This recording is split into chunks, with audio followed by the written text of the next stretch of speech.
Hi, I'm Tom Lydon, editor of ETF Trends, here in San Diego at the Schwab Impact Conference, and I'm here with Marie Dzanis, who's head of Intermediary distribution at FlexShares. Marie, great seeing you. Great to be here, Tom. Thank you. You just hit a huge milestone. FlexShares hit $10 billion, but the crazy thing is you did it your own way. Tell us about that.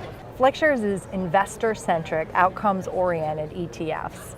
And what that means is they think about things in terms of the outcomes the end investors are trying to achieve.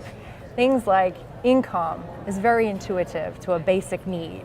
And 5, 6, 7 years ago, when you thought of income, you would only think of it in the terms of fixed income, but yet there's equity-based strategies that are very salient. Things like risk management. How do I mitigate risk in a portfolio is one of our key outcomes. Then we also look at things of how do you grow your assets, capital appreciation, and then liquidity, which has been more important than ever, especially in today's times. All of these strategies are based on empirical evidence, which means there's academic research and there's sustainable proof that that premia pays off over time.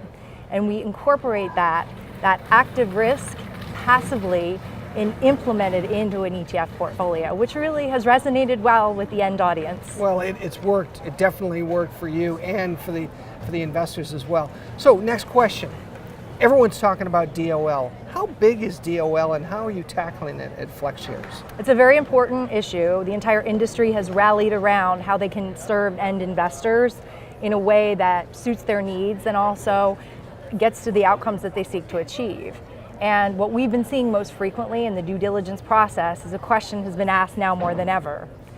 Advisors and end investors are looking to quantify and substantiate risk. Are they being compensated for the risk they take? And this has expressed itself through factor investing. Where we see this show up most frequently is when we get questions around our definition of quality. If you have 2 investments in a portfolio from 2 different asset managers and they both define quality different, there is risk on the client experience. In fact, reading some prospectuses and how other managers might define quality, I've seen everything as nebulous as quality of earnings be how they define their investment universe. So we look at things like management efficiency, profitability, cash flow. There's a very clear definition. And so managing those end advisor outcomes and the experience on how they get there has been paramount. Absolutely. Well, I always love talking to you, Marie. You're always such a forward thinker. Congratulations on your success, and we'll catch up again soon. Great. All right. Good to be here.